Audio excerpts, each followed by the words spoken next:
Halo pemirsa, apa kabar? Senang sekali kita bisa bertemu kembali di Reportase Weekend dari studio kami di Washington DC. Bersama saya Ian Umar dan Aryatna Budianto. Apa kabar pemirsa? Semoga weekend Anda berjalan menyenangkan dan semua rencana berjalan dengan lancar. Weekend ini setelah kemarin cuacanya pancaroba ya di Washington DC, Ian. Salju enggak. Ya, jadi ini agak mengganggu dinamika ini ya, aktivitas kita sehari-hari dan juga akhir pekan. Ya, secara teknik masih kita dalam masa musim dingin saat ini di benua Amerika. Jadi memang cuaca memang belakangan ini selalu berubah-ubah dan ini kayaknya mungkin juga dari dampak dari perubahan iklim. Betul, iya. Negara-negara bagian atau kawasan yang biasanya panas atau biasanya jadi destinasi orang-orang dari negara yang di negara bagian dingin ya, yang di utara, biasanya ke selatan, sekarang selatannya malah bersalju. Penuh dengan surprise ya. Dan pemirsa, tentunya di Reportase Weekend kami ingin menyampaikan berbagai liputan menarik bagi Anda. November hingga Maret di Florida adalah musim manatee atau sapi laut, mamalia air yang bisa dilihat langsung di alam bebas. Selama musim dingin, mereka bermigrasi ke perairan yang lebih hangat untuk bertahan hidup. Namun, badai yang semakin sering menerjang Florida menyapu habis makanan mereka. Sebuah perairan di California baru-baru ini ditetapkan menjadi suaka laut yang baru dan salah satu yang terbesar di Amerika Serikat. Ini untuk melindungi keragaman hayati di kawasan tersebut dari pengeboran minyak dan gas. 2 warga negara Indonesia dikonfirmasi ditahan mengikuti instruksi deportasi massal Presiden Amerika Donald Trump. Meski bukan negara dengan warga negara yang paling banyak dideportasi, data ICE menunjukkan sejak tahun 2021 ada 110 warga negara Indonesia yang diproses karena pelanggaran kriminal maupun keimigrasian.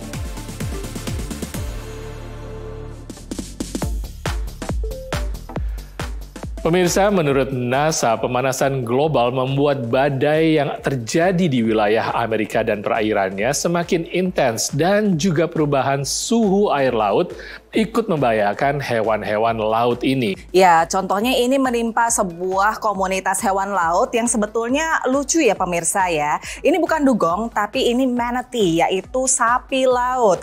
Di Florida antara November hingga Maret itu dikenal sebagai musim manatee, di mana orang-orang wisatawan itu juga pada memenuhi Florida untuk melihat ekosistem dari sapi laut ini, manatee. Tapi karena pemanasan global menyebabkan semakin banyak badai ya yang datang ke Florida dan ini menyapu habis persediaan makanan mereka dan berpengaruh kepada kelangsungan hidup mereka.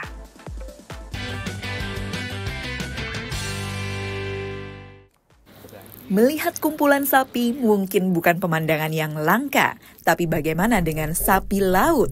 Bulan November sampai Maret adalah musim sapi laut atau manatee di Florida. Mereka bisa dilihat langsung di alam bebas, di kota Crystal River, satu-satunya tempat yang secara legal membolehkan berenang dengan manatee di habitat alami mereka. Ya, sekarang kita sudah sampai di salah satu mata air di Suaka Marga Satwa Crystal River. Di sini kita sudah bisa lihat manatee dari atas perahu, saking jernihnya air di sini. Nah, saat musim dingin, manatee bermigrasi ke sini karena air di sini cukup hangat bagi mereka untuk bertahan hidup sekitar 22 derajat Celcius. Diperkirakan ada sekitar 8.000 sampai 11.000 mamalia laut ini di seluruh Florida. Banyak tur tawarkan paket untuk melihat manatee. Salah satunya milik Captain Derek. Ia prioritaskan kesejahteraan manatee dengan tur skala kecil dan perahu yang nyaris tak bersuara. Our company was founded on the principle of passive observation. So we just try to take every measure that we can to ensure if we find a manatee feeding, for example, we don't interfere with their feeding. If they're sleeping, then we don't interrupt that or their natural behavior in any way. Memegang manatee adalah hal yang paling dilarang saat tur. Kita sudah lihat beberapa manatee, bahkan ada yang bersama anaknya. Jadi kita tidak boleh mengejar atau memegang. Tetapi kalau mereka yang mendatangi atau menyentuh kita, itu tidak apa-apa. Status populasi manatee saat ini adalah terancam. Departemen Perikanan dan Satwa Liar AS sedang menimbang untuk mengganti statusnya jadi terancam punah. Yeah, the biggest threat currently is just them getting adequate nutrition, so meeting their daily calorie needs. Manatees eat up to 10% of their body weight every single day, so that's really a struggle right now, in large part due to the hurricanes we've had the last 2 years, which have killed off our eelgrass population. Menurut Badan Antariksa Amerika NASA, pemanasan global membuat badai semakin intens. Belakangan ini saja pada 2024 ada 2 badai hurikan yang turut menyapu Florida, Helen dan Milton. Tanpa makanan utamanya di Crystal River, manatee bisa kelaparan dan mati. Meningkatnya suhu air laut juga bisa bunuh manatee karena mengganggu pola migrasi mereka. The warmer the ocean's getting, the further they go, we're seeing more of them get stuck when the temperatures drop. Jumlah kematian manatee capai rekor pada 2021, tapi ilmuwan setempat masih optimis. I've been doing manatee work for over 30 years and I've seen the population come back tremendously. Manatees are versatile, and as long as there is other food sources that are nearby, they will adapt. But we as the stewards of the environment have to do what we can to try and help protect this environment that they're living in. Menurut Casey, banyak hal bisa dilakukan oleh publik untuk mendukung konservasi.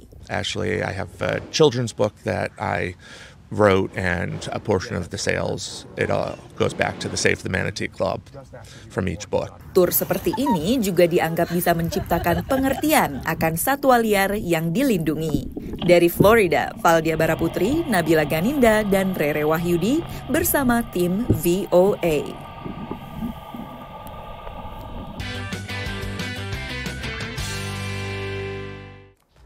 Ya Ian, ternyata ya setelah melihat liputan tadi, saya tuh baru ngeh bahwa yang selama ini saya pikir manatee itu sama dengan dugong, dugong sama dengan manatee ternyata beda. Yeah. Mereka bersaudara, tapi ukurannya aja berbeda. Makanya manatee ini disebut sebagai sapi laut. Lebih gede daripada dugong. Lebih besar. Yeah. Karena dugong juga siripnya lebih serupa dengan ikan paus dan agak berbeda bentuknya. Dan pemirsa, masih banyak liputan-liputan lainnya. Stay tune terus di Reportase Weekend.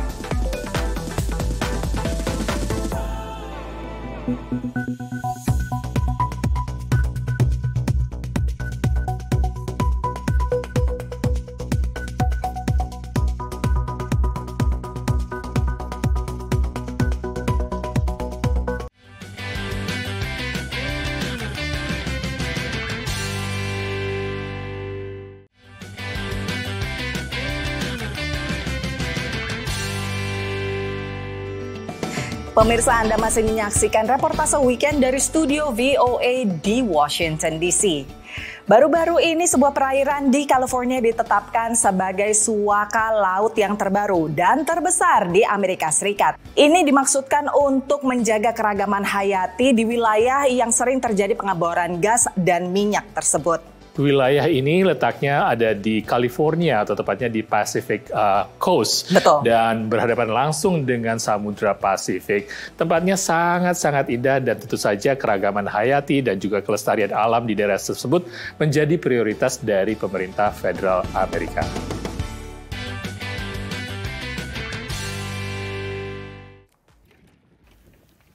Pat Nugent telah menyelam di perairan lepas pantai California ini selama hampir 40 tahun. We've got some of the unique sea life. We've got nudibranchs. We've got large diversity of fish. We've got sea lions in the area. We've got sea otters. We've got harbor seals. We have octopus.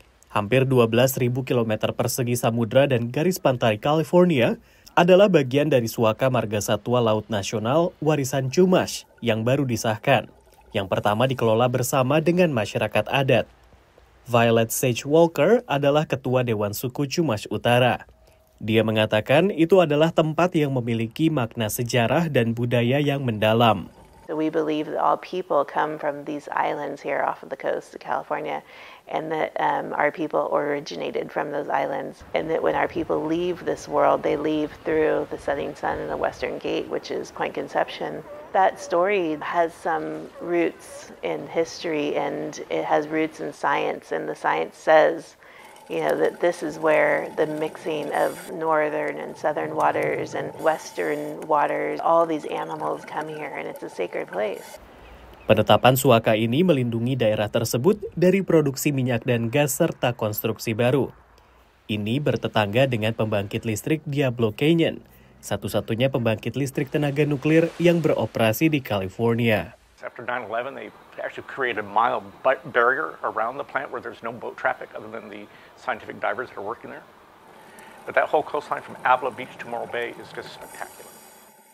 Tapi pejabat organisasi perikanan Teluk Morro setempat menentang Suaka baru itu.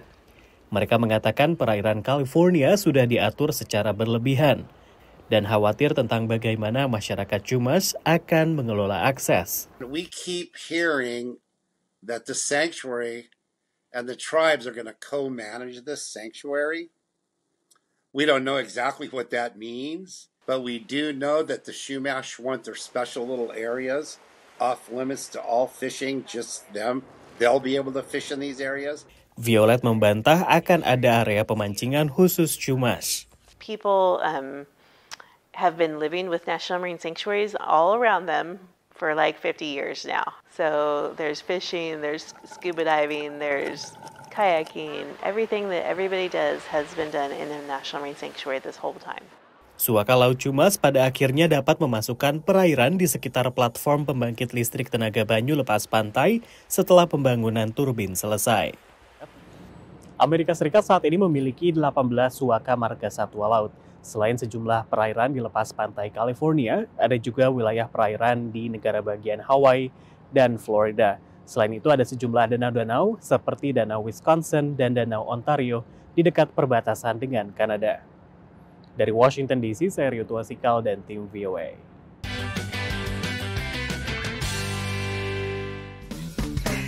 Morro Bay ini terletak di Pacific Coast Highway, jadi kalau misalnya pemirsa sempat jalan-jalan ke California dan ingin merasakan pemandangan yang indah, maka pemirsa harus ke Highway 101 dan menyusuri Pacific Coast Highway tadi untuk melihat indahnya pemandangan Samudra Pasifik. Dan pasti dari situ langsung kita seketika terhibur. Nah, ngomong-ngomong soal hiburan, Ian, ada perkembangan apa dari industri hiburan?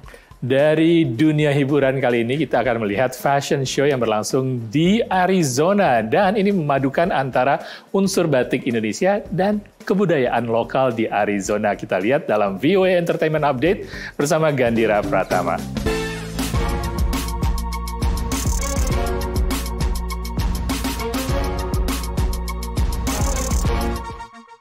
Hey guys, welcome to VOA Entertainment Update, your one-stop shop for everything pop.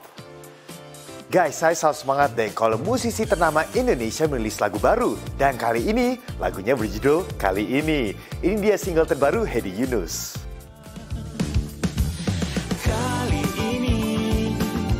Salah satu penyanyi dari grup legendaris Kahitna, Hedi Yunus, kembali memukau para music lovers dengan karya terbarunya berjudul Kali Ini. Menurutnya, single ini terinspirasi oleh musik dari era 80-an, namun tetap fresh dengan beat ringan yang enak dinyanyikan. Bahkan, Hedi sempat bilang kalau dia suka semua bagian lagu ini, mulai dari intro, kemudian suara trompet, serta lirik sederhana yang menempel di kepala. Kali ini merupakan hasil kolaborasi Hedi dengan musisi dan produser Indonesia ternama Ria Prawiro. Katanya Ria cuma tinggal ngebayangin Hedi untuk nyanyiin lagu ini. Hedi berharap bahwa lagu ceria dan upbeat ini bisa dinikmati oleh banyak pendengar, terutama di tengah suasana yang tidak pasti ini. Single kali ini sudah bisa dinikmati di semua layanan streaming musik, termasuk musik videonya di situs YouTube. Fashion Indonesia kembali merintis pasar Amerika Serikat. Tapi bukan hanya di pasar-pasar gede seperti di New York City atau Los Angeles, tapi juga di negara bagian lain, termasuk Arizona. Check this out. Brianna, what is it that you look forward to tonight? I'm excited to see Natalia Yaya designs. East meets West. Itulah tema fashion show Indonesia pertama di kota Chandler, Arizona. Bahkan, event oleh desainer Indonesia Natalia Yaya ini berhasil memecahkan rekor di Amerika Serikat. Lebih dari 150 koleksi Natalia yang memadukan budaya Indonesia kain batik dengan nuansa Amerika dipamerkan di acara ini. Ya semua bahan yang saya gunakan berasal dari Indonesia karena saya pakai batik, tenun, dan semuanya itu dikerjakan di Indonesia, handmade. Batiknya batik tulis dari Madura, tenun dari Bali, dikerjakan di Bali, semua dari Indonesia. Natalia juga menjelaskan koleksi busananya di Amerika berbeda dengan karyanya di Indonesia. Waktu saya di Indonesia, kebanyakan tuh kebaya tradisional. Untuk wedding, untuk special occasion. Tapi setelah saya pindah ke Amerika, yang saya desain itu mengikuti apa yang disukai oleh orang-orang di Amerika. Sepertinya tujuan Natalia tercapai. Berbagai komentar positif datang dari para pengunjung, terutama untuk motif kaktus ala Arizona. Of course, because we are from Arizona, representing diaspora Arizona, saya suka kaktusnya, tetapi desain Bali menonjol juga.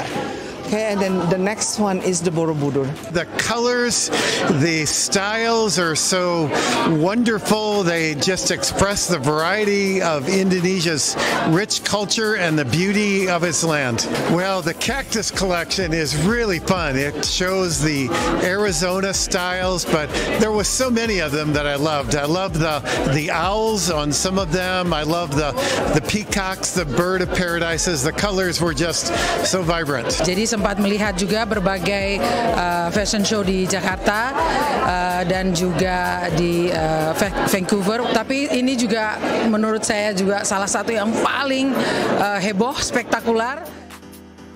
Wow, congratulations! Semoga ini buka pintu pasar Amerika dan ada lebih banyak fashion show karya desainer Indonesia di Amerika. Oke, sekian dulu dari VOA Entertainment Update. Saya Gendera Pratama signing out dari studio VOA di Washington DC. I'll see you next time. Peace.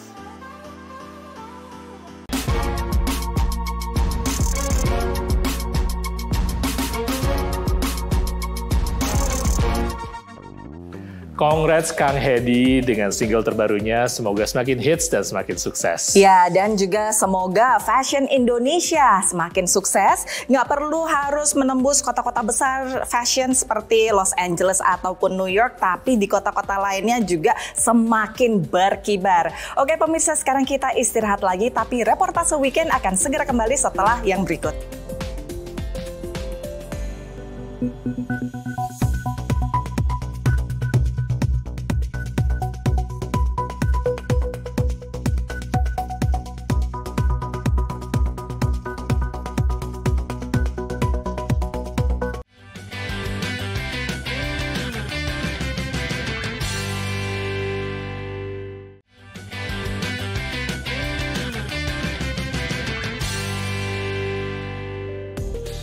Pemirsa, Anda masih bersama Reportase Weekend dari studio kami di Washington DC. Kepala Urusan Perbatasan Tom Homan yang ditunjuk oleh Presiden Amerika Donald Trump mengatakan bahwa urusan isu imigran tanpa dokumen menjadi prioritas utama mereka dan akan dideportasi yang menjadi ancaman keamanan negara. Namun dia juga mengatakan bahwa imigran ilegal juga tidak bisa ditoleransi. Betul, ada 2 warga Indonesia yang ditahan dan dideportasi menyusul kebijakan deportasi yang diterapkan oleh Presiden Donald Trump. Dan walaupun Indonesia sendiri bukan negara dengan warga yang terbanyak dideportasi dari Amerika Serikat, tapi menurut ICE sejak 2021 sekitar 110 warga negara Indonesia ditahan akibat kasus kriminal maupun kasus keimigrasian. Kita saksikan liputan berikut ini.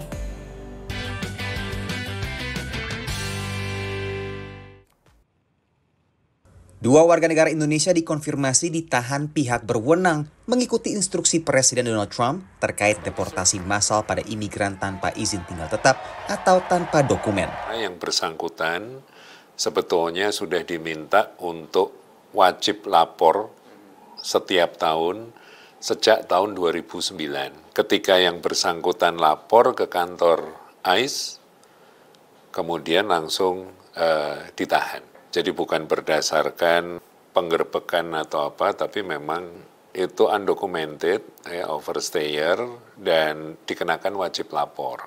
WNI lain yang dikonfirmasi VOA ditangkap di negara bagian South Carolina yang kemudian dipindah ke Georgia untuk proses peradilan. KJRI di New York yang wilayah kerjanya meliputi Philadelphia, salah satu kantong diaspora Indonesia terbesar di pantai timur Amerika Serikat, mengimbau WNI selalu memastikan legalitas status keimigrasiannya. Kewajiban dari perwakilan adalah memastikan hak-hak perdatanya dipenuhi, termasuk didampingi oleh penasehat hukum dan diperlakukan dengan baik, namun tidak mengambil alih tanggung jawab perdata atau pidana yang bersangkutan. Selama kampanye Pilpres, Donald Trump berjanji untuk melakukan deportasi massal pada imigran yang masuk ke Amerika di luar jalur legal. Immigration and Customs Enforcement atau ICE, badan federal yang menjalankan tugas ini, menyebut telah menangkap sedikitnya 7.400 orang dalam 9 hari. It's all a government approach to look for criminal aliens throughout the United States. We're going to hit every city in this country and arrest those that are in the country legally that have a criminal conviction. Jumlah imigran WNI tanpa izin di Amerika masih simpang siur. Namun menurut pantauan VOA, angkanya tidak sedikit, bisa mencapai ribuan. Mereka berada di penjuru Amerika Serikat dengan konsentrasi terbesar di wilayah seperti New York, Philadelphia, dan juga Los Angeles. Tak sedikit video penangkapan beredar di media sosial maupun grup percakapan, menimbulkan kekhawatiran bagi para imigran termasuk dari Indonesia. Histeria sama kepanikan itu kita banyak sekali dengar dari hari pelantikan itu sendiri. Ada seperti berita-berita, oh kita dengar ada polisi imigrasi di Center City, di downtown, dan lain-lain yang belum tentu benar. Gapura Philly, kelompok LSM yang berfokus pada advokasi imigran Indonesia di Philadelphia, menanggapi instruksi Presiden dengan memberikan workshop bagi komunitas diaspora. Skit gitu, jadi ada kayak role playing, nanti ada yang jadi imigrannya, nanti ada yang jadi polisinya, kalau pintunya diketok, terus saya jawabnya apa gitu. Sementara pengacara imigrasi mengingatkan untuk tidak terjebak penipuan berkedok imigrasi yang memanfaatkan momentum di tengah kepanikan. Dengan pembayaran X ribu dolar, nanti Anda bisa mendapatkan work permit, bisa mendapatkan social security, which is itu yang diinginkan masyarakat. Dan mereka juga tidak tahu caranya seperti apa. KBRI beserta 5 konsulat jenderal di penjuru Amerika Serikat akan melakukan rapat mingguan untuk berkoordinasi terkait isu imigrasi WNI di wilayah kerjanya masing-masing. Dari kota New York, Randy Wicaksana dan Virginia Gunawan, VOA.